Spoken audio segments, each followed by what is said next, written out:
Hey everyone, this is Chandni दिनानी welcoming you to Magnet Brains। और जैसे कि हम डिस्कस कर रहे हैं one of the poems of our syllabus that is a legend of the north land. तो इसका लाइन बाय लाइन एक्सप्लेनेशन जो है दैट इज हर एक स्टैंजा हम बहुत ही ब्यूटीफुली बहुत अच्छे से इन डिटेल डिस्कस कर चुके हैं in the previous video, but now we also have to see the complete overview ताकि हमें जल्दी से पूरी समरी रिवाइज कर लें हम यहाँ पर, so that we get the points to keep in our mind while we have to answer certain questions related to this poem.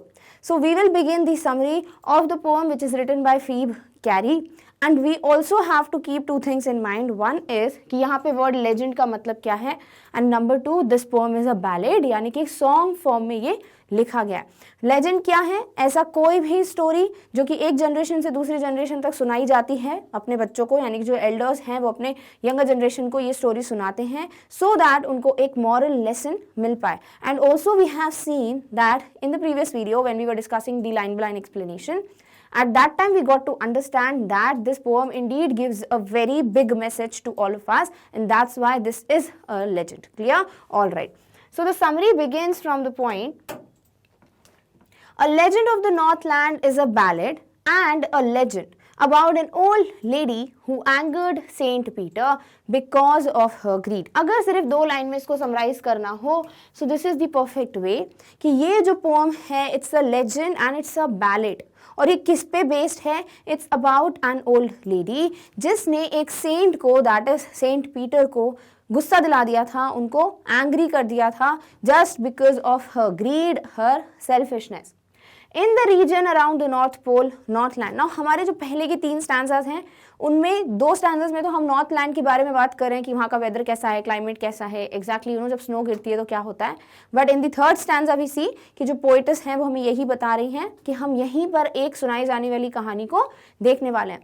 So all the three stanzas जो हैं they kind of tell you something about north land, so that is something we will see first in the summary and then we will begin with the incident और with the tale और the story that is told in this poem. Clear? All right. So in the region around the North Pole, that is North Land, the duration of the day is very less because its position is such that the sun's rays reach for a very less time. So we know that at this place, जो भी North Land की countries हैं, they all are situated or pointed or placed at some position because of which जो sun rays हैं वो उनको बहुत कम duration के लिए ही मिलती हैं, and sunlight जो है that stays only for a small duration. That's why जो days हैं यहाँ पर they are very small. When this area is experiencing winter season, but specifically जब यहाँ पे winters होते हैं, जब ठंड का मौसम आता है, the duration of night is very long and the daytime hours are very less. तो winters में क्या होता है, जो duration day का होता है obviously वो बहुत कम हो जाता है because sun rays बहुत कम देर के लिए fall करती हैं, but जो night है that is very long, बहुत ज़्यादा duration हो जाता है night time का।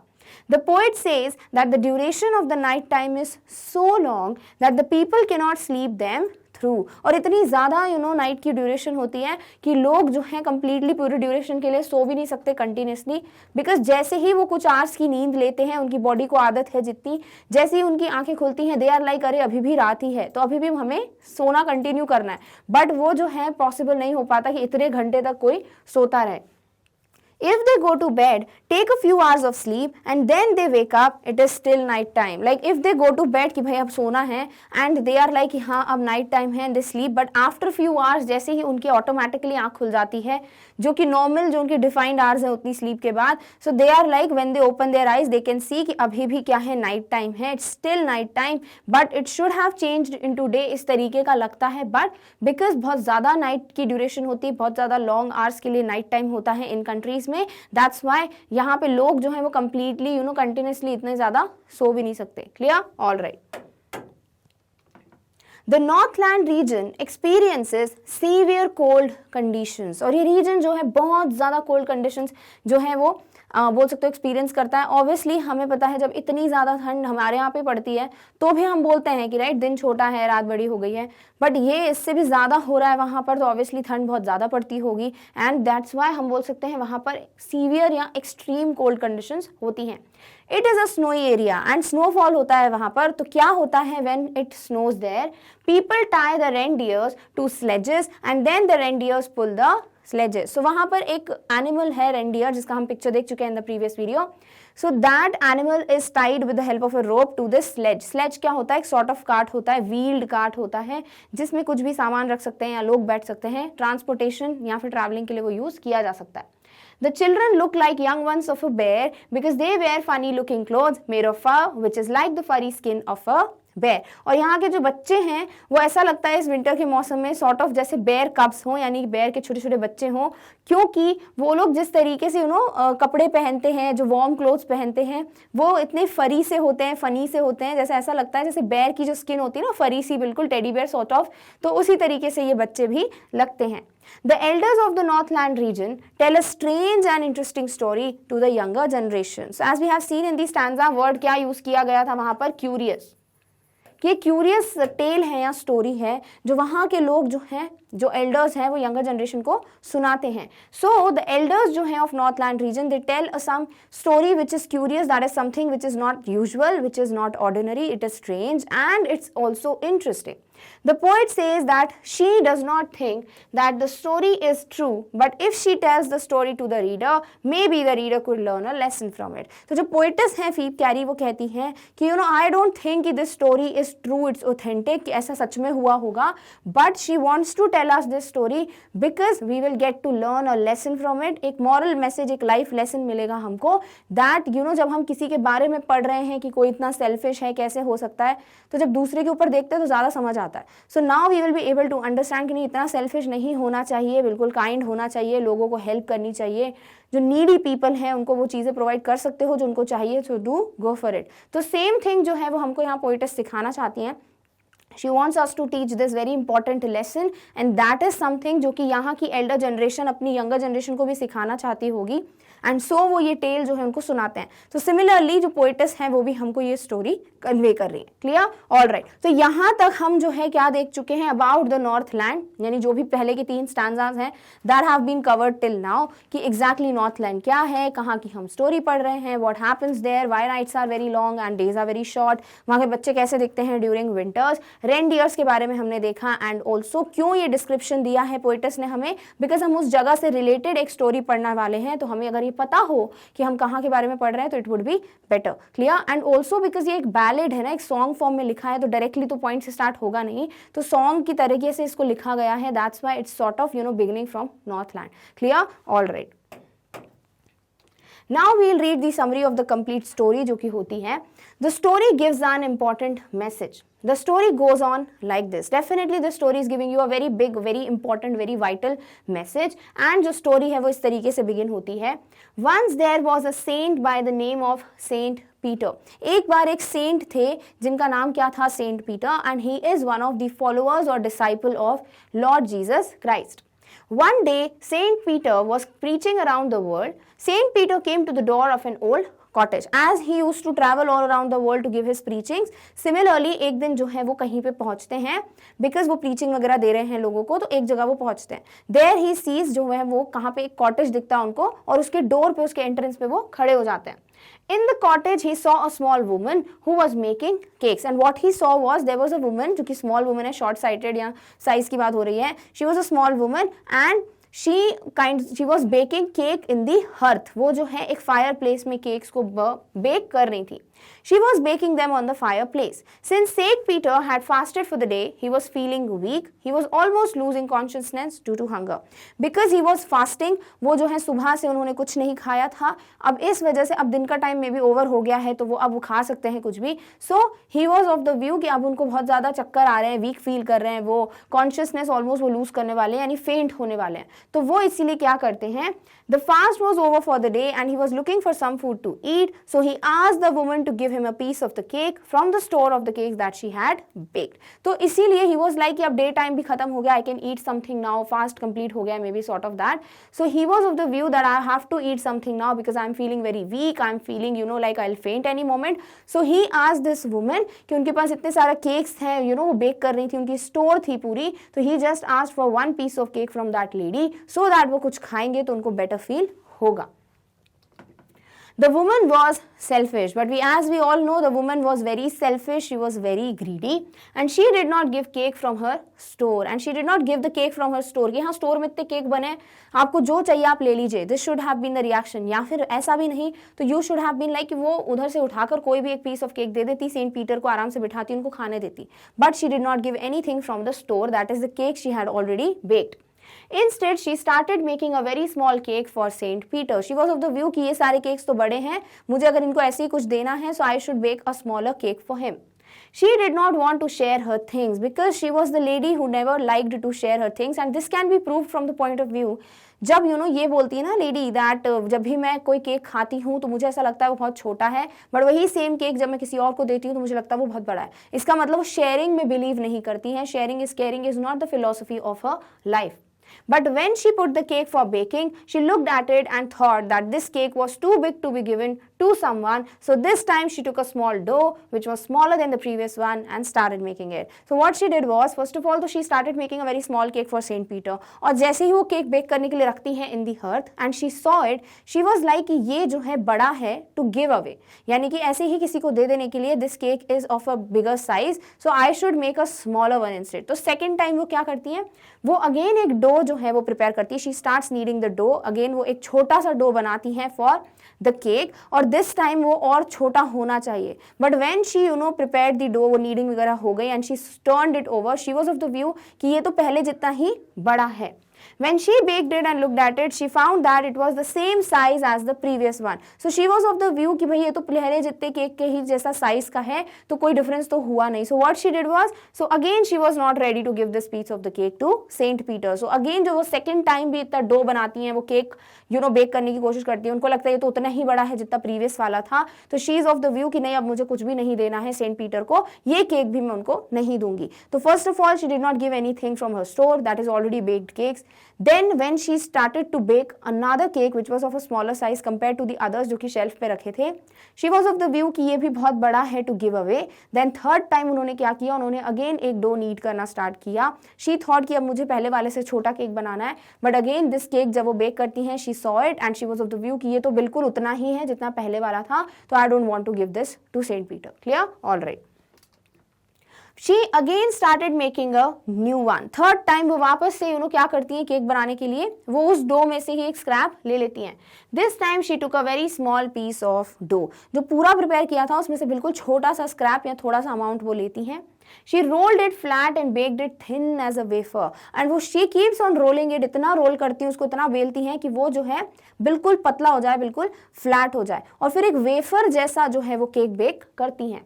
But she could not give that thin piece of cake to Peter owing to her greed. But because that greediness within her, because that selfishness, वो जो miser behavior था उनका, वो सब चीज़ें इतनी ज़्यादा थी उनके अंदर कि ये थिन वेफर जितना जो केक है जिसमें हमें भी लग रहा है कि भाई ये तो दे दो, बट वो भी उनको लगता है कि it's too much to give to someone like that. So she was of the view that I will not give even this wafer type cake to Saint Peter.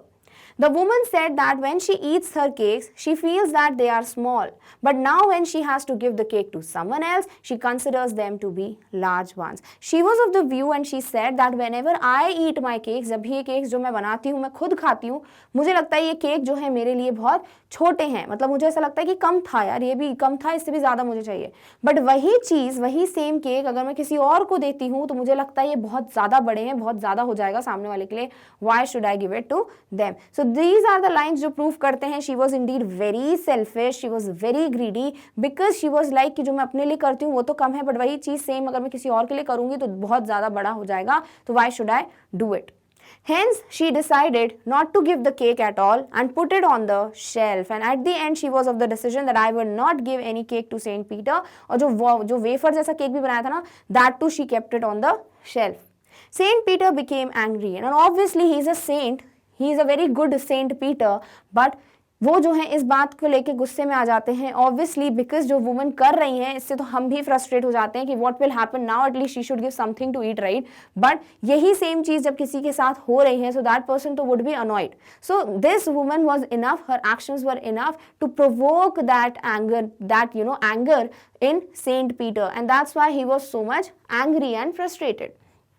He was very hungry, he was feeling very weak and the selfish woman was not ready to give him even a small cake. ऐसा नहीं था कि वो normally मांग रहे हैं, he was indeed feeling very hungry, he was like about to faint, वो अपनी consciousness lose करने वाले थे और इस condition में भी अगर वो उनको कुछ खाने को नहीं दे रही है तो this proves कि वो कितनी ज़्यादा selfish है and that's why Saint Peter जो है वो बहुत ज़्यादा गुस्से में आ जाते हैं.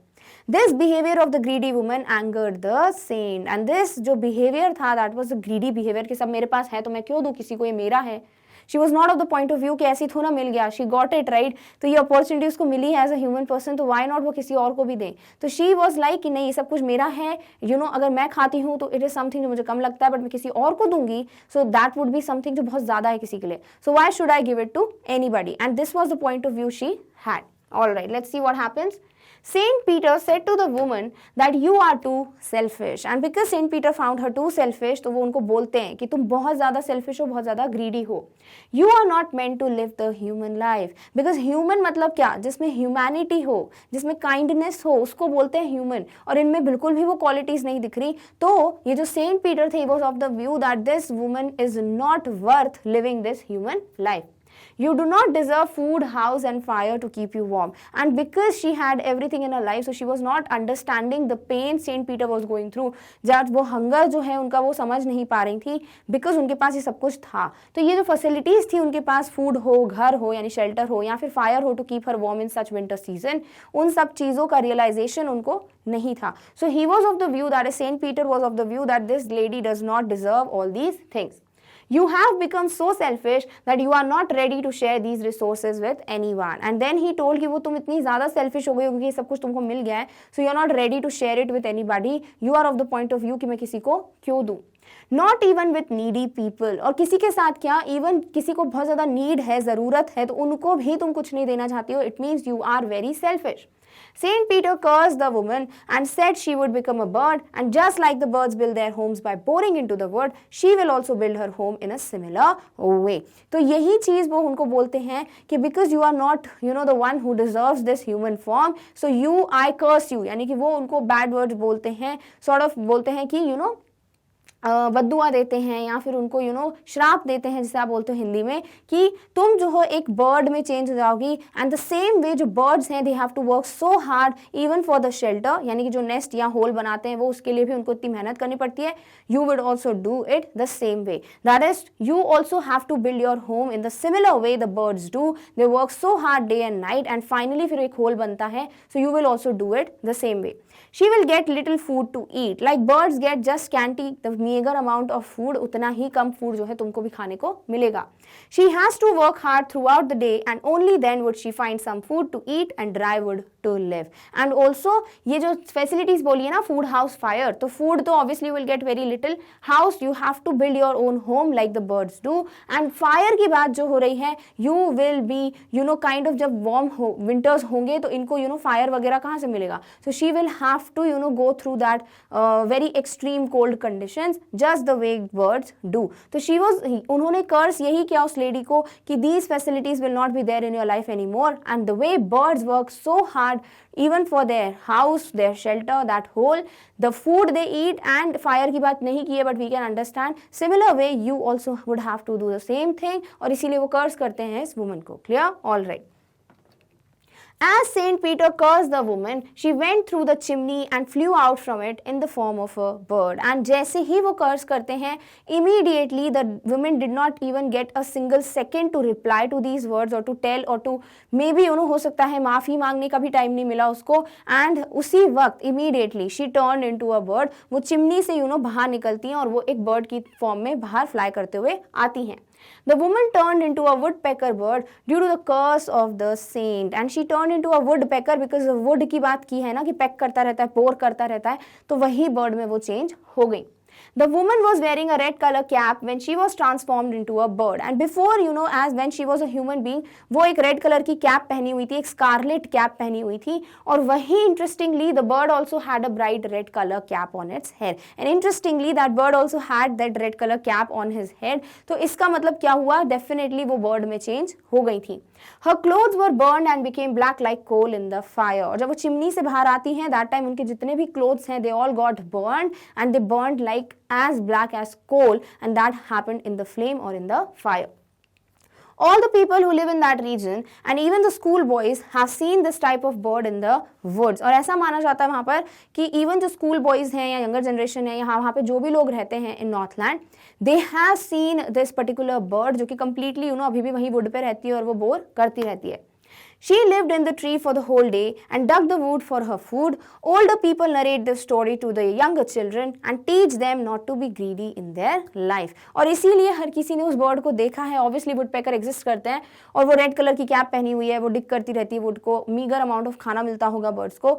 सिमिलर चीज जो है वहाँ के लोगों ने भी देखा है and they also tell the same thing, yes that bird exist and lives in the wood. और वो ऐसे ही बोर करती रहती है वुड को खाने वाने के लिए या शेल्टर के लिए. और इसीलिए वहाँ के जो एल्डर जनरेशन है, दे टेल दिस टेल और story to the younger generation so that they can teach the lesson of you should not be greedy और you should not be selfish to the younger generation. तो not to be greedy is the term या not to be selfish is the term जो कि यहाँ पर बोला गया है. जैसे लालच बुरी बला है जो आप बोलते हो, दैट इज समथिंग जो कि एक मॉरल मैसेज मिलता है इस पर्टिकुलर पोएम में भी, and that is written by Phoebe Cary. So this particular summary I hope आपको हेल्प करेगी टू समराइज एवरीथिंग.